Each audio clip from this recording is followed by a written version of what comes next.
안녕하세요. 저는 최근에 임신을 해서 회사에 휴직계를 내고 지금 한창 입덧과의 전쟁을 치르고 있는 예비 엄마입니다. 입덧은 보통 사람마다 다 다르다던데 저는 어쩜 이렇게 운 없이 독한 입덧에 걸렸는지 모르겠어요. 안정기로 접어든 지금도 입덧이 전혀 나아지지 않아서 친정 엄마조차 난 안 그랬는데 넌 어쩜 그러니? 하시면서 안타까워하시고 남편도 회사에 반차를 내고 집에 와서 저를 살펴준 적도 여러 번 있습니다. 그래도 지독한 입덧 기간을 견딘 건 주위의 도움이 많아서죠. 특히나 도움이 되었던 건 친구들인데요. 대학 동기들이나 고등학교 시절 친구들이 찾아와서 위로도 해주고 또 먼저 결혼해서 엄마가 된 친구들은 자기들의 경험을 살려서 음식도 해주고 그랬어요. 그리고 또 한 사람, 저에게 응원이 되어주고 있는 분이 한 명 있습니다. 제가 언니, 언니 하면서 친언니처럼 따르고 있는 사람인데 벌써부터 아기 화장품에 산모 화장품, 튼살 크림 등을 한 알음씩 사다 안겨주고 제가 먹고 싶다는 건 다 해다가 줍니다. 언니 음식 솜씨가 기가 막히거든요. 입덧을 시작하자마자 얼마나 생각났는지 모릅니다. 생각난다고 하니까 다음날 바로 만들어서 가져다 주었고요. 저를 너무나도 사랑해주는 이 언니는 바로 제 전 새언니입니다. 네, 바로 제 친오빠의 전 아내 되는 사람이죠. 친구들한테도 아, 내 전 새언니야 라고 하면 다들 토끼 눈을 뜨면서 뭐라고? 내가 잘못 들은 거 아니지? 하며 되묻고는 세상에 할리우드다. 아이고 두야 하면서 감탄을 합니다. 와, 세상이 아무리 변했다고 하지만 너처럼 전세 언니랑 언니 동생 먹고 친자매처럼 지내는 경우도 드물겠다 야. 하긴 저도 따지고 생각해보면 참 신기한 관계예요. 심지어 언니는 저희 엄마하고도 아직도 친하게 지내니까요. 다만 호칭이 어머님에서 이모로 바뀌었을 뿐이죠. 언니가 이혼한 후에 엄마가 이제 어머님 아니니까 어머님이라고 안 해도 돼. 라고 하셨는데 언니가 그럼 이모라고 부르죠 뭐. 하고 시원시원하게 호칭을 바꿔버렸습니다. 저희 아빠한테도 아직도 아버지 그렇게 부르고요. 이런 기가 막히고 어떻게 보면 웃긴 관계가 된 이야기를 해보자면 조금 복잡해요. 사실 지금이야 편하게 웃으면서 잘 지내고 있지만 언니도 저도 엄마도 마음고생이 다들 많았어요. 정말 얼마나 마음고생을 했는지 모릅니다. 그 일을 겪으면서 세상에 정말 짐승만도 못한 인간들이 많구나 하고 느낀 적도 한두 번이 아니었고요. 저희 가족은 아빠, 엄마, 오빠, 그리고 저 이렇게 4명으로 이루어진 가족이에요. 다른 가족들과 다를 것 없는 평범한 가족이었고 부모님은 부유한 분들은 아니지만 맞벌이를 하시면서 열심히 저희를 키우셨어요. 아빠도 엄마도 저와 오빠를 충분히 사랑해 주셨고 표현도 많이 하셨습니다. 이런 이야기를 하는 이유는 저희 부모님께서는 아직도 죄책감을 갖고 계시기 때문이죠. 제가 볼 때는 전혀 두 분의 잘못이 아닌데도 말이죠. 오빠는 원래 평범하게 학교 생활을 잘하는 학생이었어요. 모범생이나 전교 1등 뭐 그런 건 아니지만 공부도 그런대로 잘하고 문제 일으킨 적도 없는 평범하디 평범한 학생이었죠. 그런 오빠가 엇나가기 시작한 건 고등학교 2학년 올라간 직후부터예요. 학교에서 친구를 잘못 사귀었습니다. 정확히 말하면 오빠하고 아주 친하게 지내던 친구가 있었는데 그 친구가 질 나쁜 친구들과 어울리기 시작하면서 오빠를 끌고 들어간 거죠. 절친한 친구가 잡아 끄니까 오빠가 얼레벌레 어울리기 시작한 게 결국 오빠까지 잡아먹었어요. 학교에서 연락도 많이 오고 엄마가 학교에 가서 선생님도 많이 만나시고 그랬었어요. 그래도 다행히 범죄나 불법적인 일까지 가진 않았지만 오빠는 이미 공부는 손 놔버리고 부모님 말씀에는 하나하나 다 반항하는 전혀 딴 사람이 되어버렸습니다. 엄마가 울면서 타이르고 아빠가 엄하게 혼내도 소용이 없었어요. 오빠는 몇 년 후에는 성인이었고 덩치도 커지고 있었으니까요. 저도 그런 오빠가 낯설었고 무서웠습니다. 그러다 보니 오빠랑 점점 대화도 하지 않게 되었고요. 오빠도 저한테 관심이 없었어요. 고등학교 3학년이 되자 학교에서는 강경하게 오빠와 오빠가 어울리는 무리들을 대처했고 결국에 그 무리는 말하자면 해체가 되었습니다. 심한 학생들 중에는 전학을 간 사람도 있었다고 해요. 그리고 그때를 기점으로 오빠와 오빠 절친도 얌전하게 학교 생활을 하게 되었어요. 애초에 둘 다 주체적으로 이끄는 애들은 아니었으니까 금방 얌전해지기는 하더라고요. 그런데 성적은 이미 바닥이고 좋은 대학을 갈 성적이 나올 리가 없죠. 다행히 고등학교 1학년 때 정상적으로 학교 생활했던 기록을 어떻게 잘 포장해서 지방의 한 전문대에 가게 되었어요. 대학 생활을 하는 동안에는 크게 문제 일으킨 것도 없었고 그냥저냥 생활 잘하는 것 같았죠. 성적이 뛰어나거나 그런 건 아니지만 그래도 학교에서 잘릴 정도는 아니었으니 계속 다닌 거겠죠. 오빠가 졸업하고 나서 저도 대학을 갔습니다. 저는 4년제 대학에 진학했어요. 그리고 1학년 때 선배였던 현재 남편을 만나서 연애를 하게 되었고요. 부모님은 또 다른 고민이 생겼습니다. 오빠가 졸업 후에 말 그대로 집에 눌러 앉으면서 놀고 먹는 거예요. 오빠는 시력이 아주 나빠서 군대도 가지 못했습니다. 아빠는 신검 결과만 정상이었어도 군대라도 집어넣었을 텐데 라고 하셨어요. 아빠가 졸업했으면 일 구해서 독립해라 라며 강하게 말씀하신 적도 여러 번이었지만 오빠는 네네 이렇게 대답만 할 뿐 일을 구할 의향이 전혀 없어 보였어요. 용돈이 필요하면 단기 아르바이트를 몇 번 하는 것도 같았는데 어째 제대로 된 일은 구하지도 않더군요. 너 여기라도 취직해서 일해라. 아빠가 아는 최후 통첩이고 여기서 일 안 할 거면 집에서 나가라.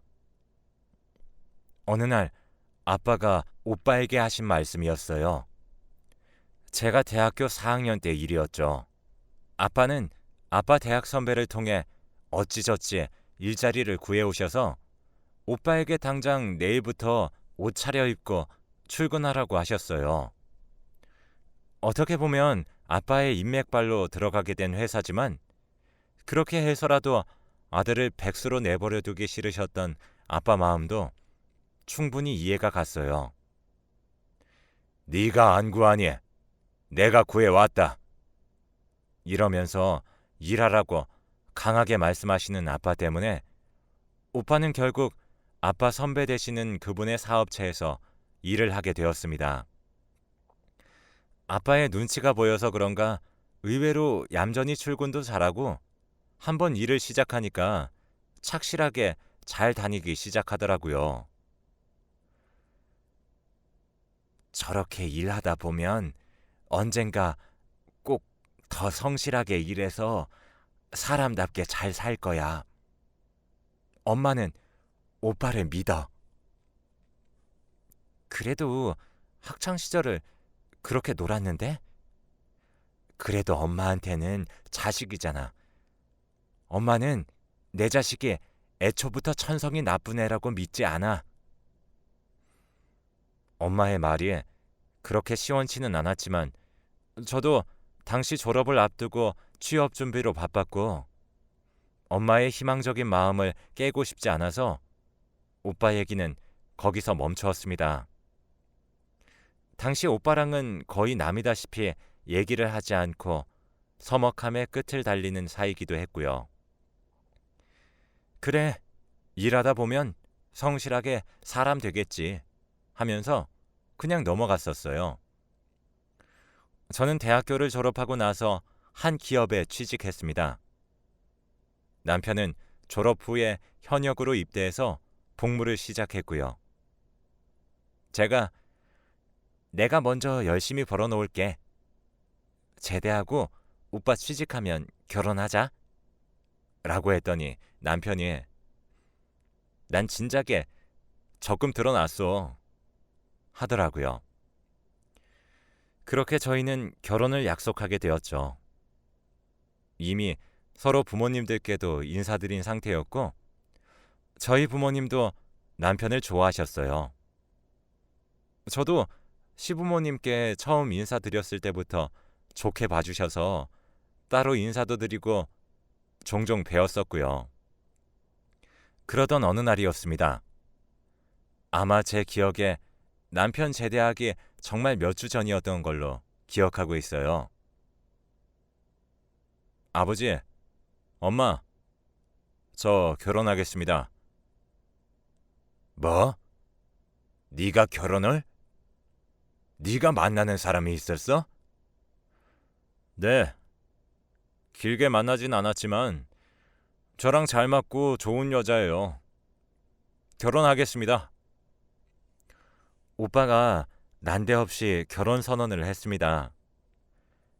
진작에 연애 사실을 밝히고 만나던 저와는 다르게 오빠는 자기 연애사나 만나는 사람에 대해서 아무 말도 하지 않고 있었거든요. 그저 얌전히 회사나 다니면서 일하는 줄 알았던 아들이 갑자기 며느리를 데려오겠다고 하니까 부모님은 당황하셨죠. 아니, 나는 물론 결혼이 나쁜 건 아니지만 당연히 시영이가 먼저 갈 줄 알았는데. 요즘 세상에 뭐 그런 걸 따지냐면 그래도 제가 먼저 가는 게 어르신들 보기에도 더 좋겠죠.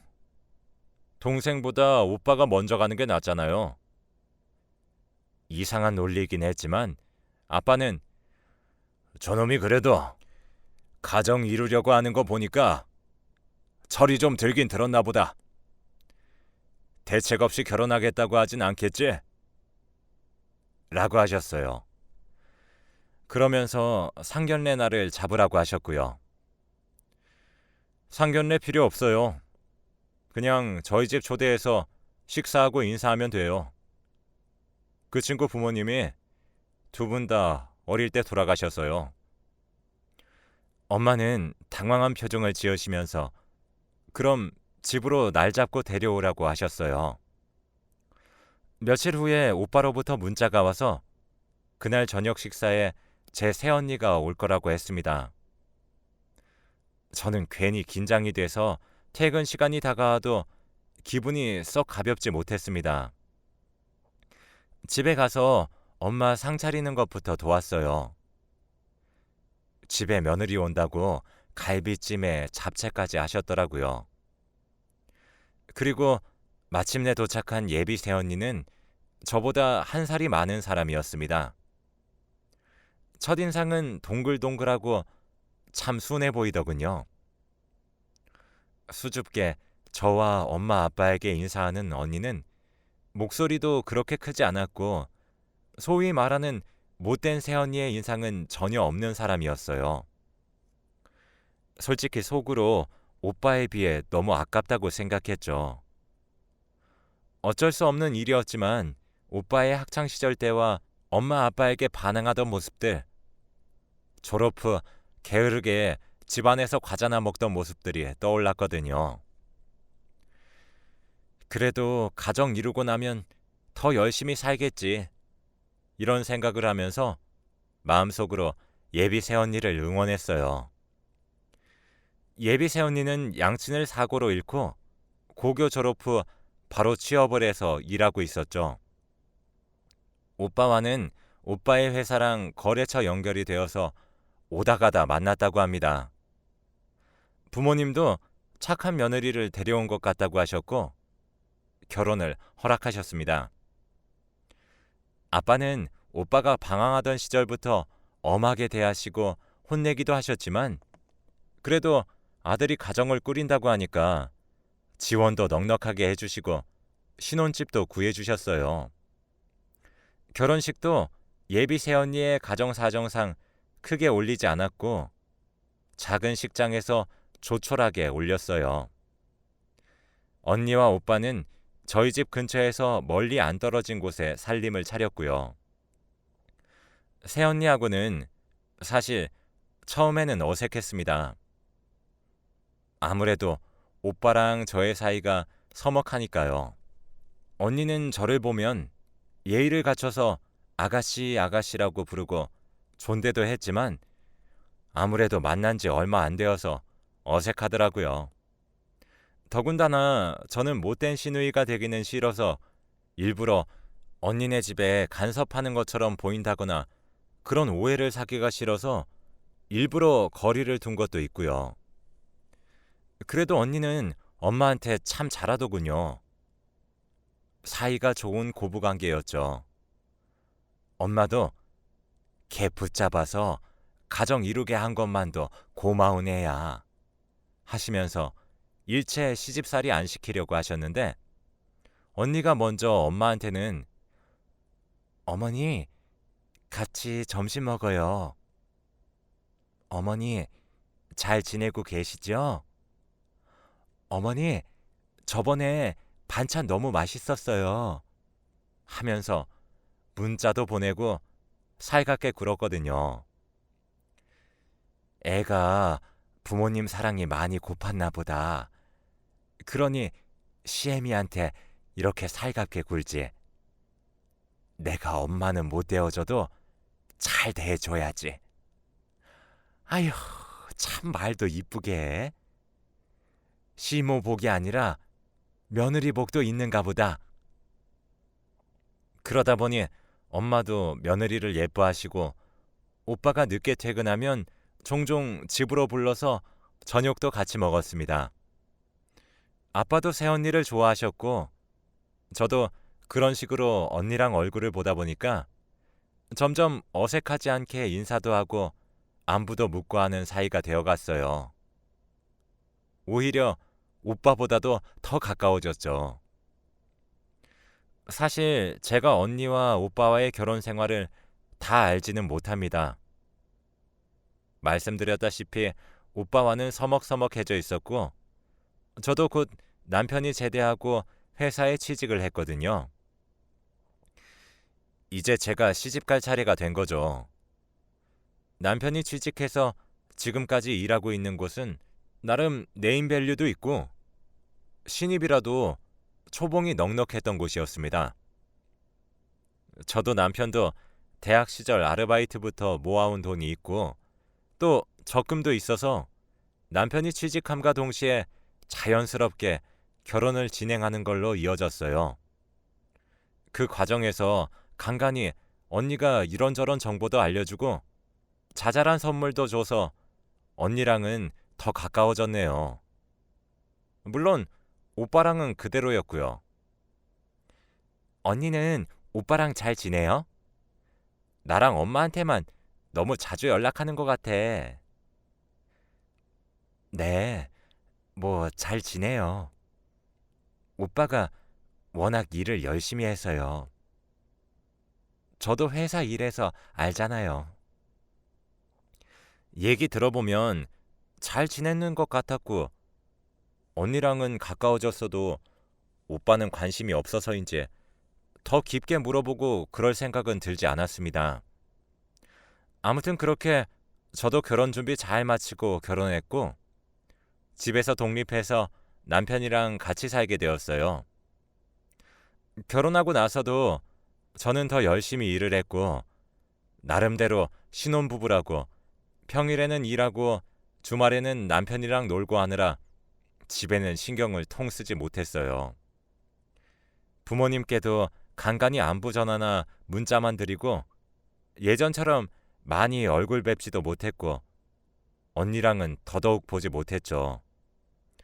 그래도 가끔씩 잘 지내냐고 문자는 하고 형식적으로라도 밥 한번 먹자 이런 얘기도 나왔어요.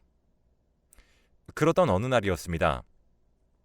제가 첫 결혼 기념일을 한 달도 채 남겨두지 않은 시점이어서 그날 뭐 할까 이렇게 행복한 고민을 하면서 지내던 때였어요. 회사에서 일을 하고 있었는데 갑자기 전화가 오더라고요. 여보세요? 네, 혹시 김명숙 씨 보호자 되시나요? 네, 저희 엄마신데요. 지금 김명숙 씨가 교통사고를 당하셔서 응급실 이송되고 계세요. 저희가 병원 알려드릴 테니까 그쪽으로 오실 수 있으세요?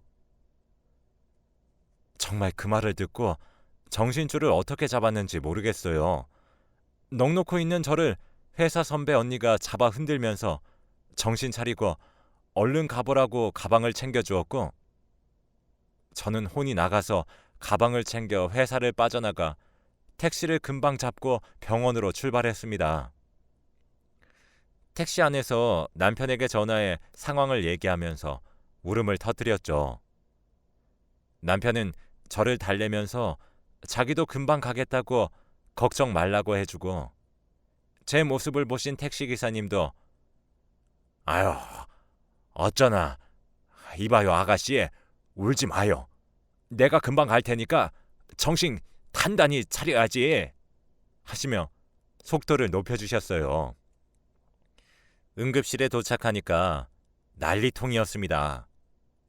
알고 봤더니 그 대낮에 졸음운전자가 사고를 내서 몇 중 추돌 사고가 나서 환자가 한꺼번에 많이 발생한 모양이었어요. 여기저기 우는 보호자들과 환자들이 있었고 저는 엄마를 찾기 시작했습니다. 피가 모자라요. 수혈이 필요한데 혹시 혈액형이 어떻게 되세요? 간신히 찾은 엄마는 피가 필요했습니다. 그러나 저는 엄마에게 피를 줄 수 없었습니다. 엄마는 O형이었고 저는 아빠를 닮아서 A형이었거든요. 오빠도 저와 같았고요. 엉엉 울면서 어떻게 해야 할지 생각하다가 남편에게 전화를 걸었어요. 하지만 남편도 맞지 않더군요. 그러다가 생각난 사람이 바로 새언니였습니다.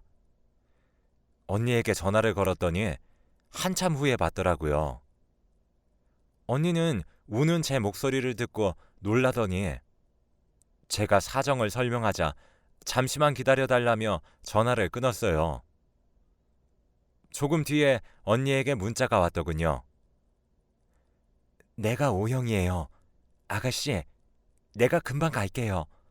걱정 말고 울지 말고 기다리고 있어요. 라고 말이죠. 정말 그 기다리는 시간이 2000년 같이 흘러가고 30분이 거의 다 되어서 언니가 도착했어요. 그런데 저는 깜짝 놀랐습니다. 언니가 경찰관의 손에 한쪽 팔이 잡혀서 들어왔거든요. 언니 옷차림도 온통 검은 옷에 검은 모자까지 쓰고 있었고요. 평소의 언니의 모습과는 전혀 달랐습니다. 언니, 이게 어떻게 된 거예요? 아가씨, 설명은 나중에요. 어머님 어디 계세요?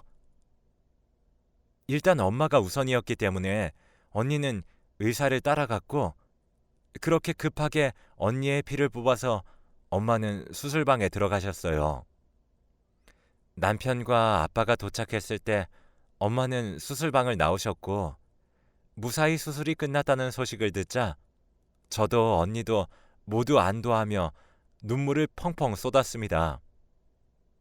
아빠는 저와 언니를 감싸 안아주시며 수고 많았다. 그리고 우리 세아가, 우리 은지, 너무 고맙다. 이 은혜 어떻게 갚아야 할지 모르겠어. 라고 하셨어요. 그런데 그 말을 들은 언니가 갑자기 펑펑 울기 시작하더라고요. 아니에요, 아버님. 제가 더 죄송해요. 그리고 그때 경찰이 다가왔습니다. 언니는 아직 침대 위에 누워 있었고요. 여기서 조사를 진행할 수 있는 건 진행할게요. 무슨 조사요? 우리 며느리가 뭘 잘못했습니까? 네. 지금 명예훼손으로 고소를 당하셔서. 언니가요? 언니가 왜요? 경찰은 난감한 표정을 지으면서 언니를 바라보더군요. 이걸 말해도 되나 싶은 얼굴이었죠. 언니는 눈물을 흘리다가 제가 말할게요. 선생님, 잠시 나가 계셔 주실 수 있으세요? 라고 물었고 경찰은 알겠다고 하면서 잠시 나갔어요. 아버님, 죄송해요. 뭐가 죄송하니, 은지야? 뭐가 죄송해? 사실 제가 오빠 뒤를 밟았어요. 오빠 몰래요. 스토킹처럼요. 뭐? 재영이 뒤를 밟아? 그런데 왜 네가 고소를 당해? 오빠가 바람을 피웠어요. 지난달에 눈치를 채서 열심히 증거를 모았는데 증거가 없어서 결국에 오빠랑 그 여자랑 문자한 거 보고 오늘 일정이 있다길래 뒤를 따라갔어요. 그런데 그 여자랑 오빠가 신혼부부 마냥 다정하게 있는 걸 보고 이성을 놔버려서 그 여자 머리채를 잡고 난리를 피워서 그 여자가 저를 고소했어요. 언니의 말에 저도 아빠도 남편도 모두 경악했어요.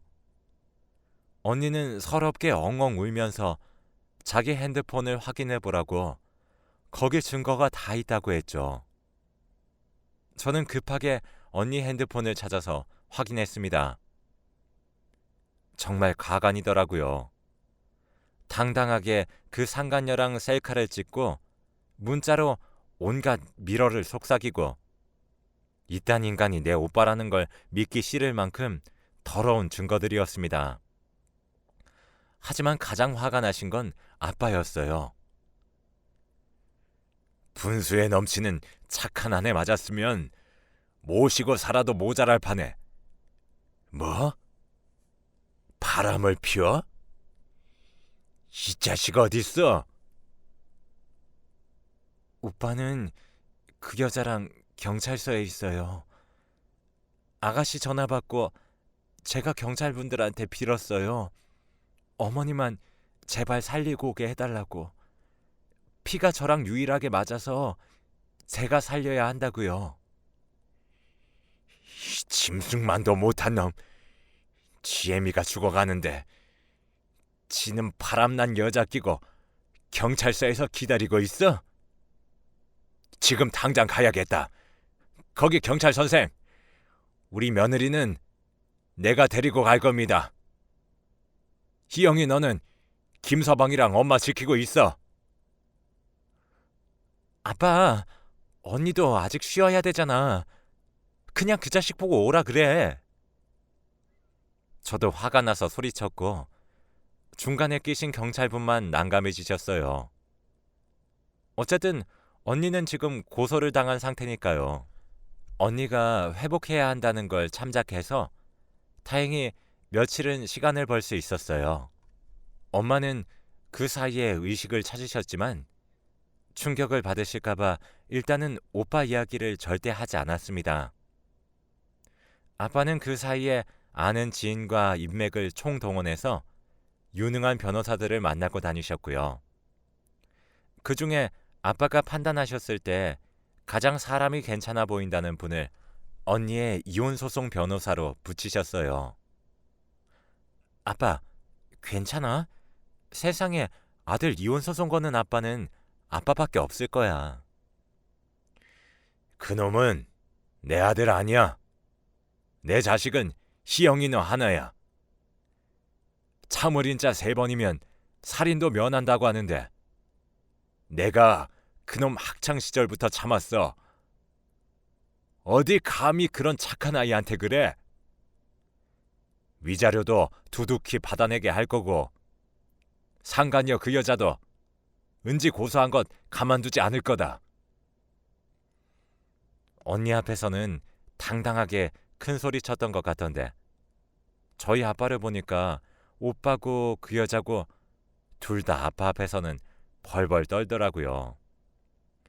역시 오빠한테는 저희 아빠가 가장 무서운 존재였던 것 같네요. 어차피 저럴 거면 왜 바람을 피우는지 한심하기만 했습니다. 아저씨, 저 이 오빠 유부남인 거 모르고 만났어요. 저도 피해자라고요. 모르고 만났으면 유부남인 걸 알았을 때 그쪽이 창피한 짓 한 줄 알고 죄송합니다. 이렇게 고개 숙여도 모자랄 판에 감히 우리 며느리를 고소하려고 해요? 말이 되는 소리를 해야지. 그쪽도 상간녀로 혼인 파탄에 책임 소송 걸 거니까 알아서 잘될 변호사 구해나 봐요. 아빠, 아니 아버지, 진짜 잘못했어요. 제가 잠깐 미쳤었나 봐요. 엄마한테는 네 엄마 얘기 꺼내지도 마라. 너는 이제 내 아들 아니다. 사람 고쳐 쓰는 거 아니라고들 하지만 그래도 네가 엇나갈 때는 그래 10대 때니까 그럴 수 있지. 잘 가르치고 내가 내보내지 않고 품는다면 돌아올 거다. 이런 마음으로 참았다만 이젠 아니다. 나한테 자식은 희영이 하나뿐이야. 아빠는 정말 강경하게 나가셨고 물러서지도 않으셨어요. 결국 오빠는 유책 배우자로 언니에게 몇 천만 원의 위자료를 주고 이혼하게 되었고요. 그 상간녀도 소액이지만 돈이 좀 깨졌습니다. 간통죄가 폐지되어서 그렇다고 하네요. 이제 마음 편하게 살아. 너 아직 젊어서 좋은 남자 만날 수 있어. 마음고생 다 잊고 내가 이렇게 사과할 테니 우리 잊고 살거라. 어머니, 저 어머니 못 잊어요. 엄마 없는 제게 엄마같이 대해주셨는데 어떻게 잊어요? 이혼하던 날 언니가 엄마를 잡고 울면서 말했어요. 그 모습을 보고 언니는 우리 부모님을 정말 친부모님처럼 생각하는구나 싶어서 정말 가엾고 눈물이 나더라고요. 어차피 우리한테서 내쳐진 건 은지 네가 아니고 그놈이다. 은지는 오고 싶으면 얼마든지 우리 집 와도 되고 밥도 먹고 딸이면 딸답게 용돈도 달라고 하고 그렇게 해. 저희 아빠의 말씀이에요. 언니는 그 말을 듣고 더 크게 울었습니다. 그리고 정말 아빠 말씀대로 언니는 며느리가 아닌 딸 노릇을 하면서 아직까지도 우리 집과 인연을 이어나가고 있어요.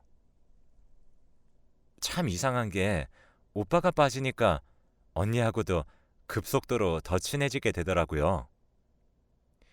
이혼한 언니는 후련해 보이고 자유로워 보였습니다. 오빠는 집에서 당연히 쫓겨났죠. 엄마는 그래도 엄마라고 저한테 말해서 오빠 근황 좀 알아보라고 그러시더라고요. 남편한테 부탁해서 수소문을 해봤는데 오빠는 고등학교 동창들이나 대학 동기들의 집들을 다니면서 식객처럼 생활하다가 지금은 지방에 있는 한 공장에서 일하고 있다고 했어요. 거기 사는 친구가 일자리를 알아봐 준 모양이에요. 엄마는 예, 그래도 집 밥벌이는 하고 있다고 하니까 다행이다 라고 하시더군요. 그걸로 끝이었어요. 엄마도 오빠를 더 이상은 자식이라고 마냥 좋게 보지는 못하실 테니까요.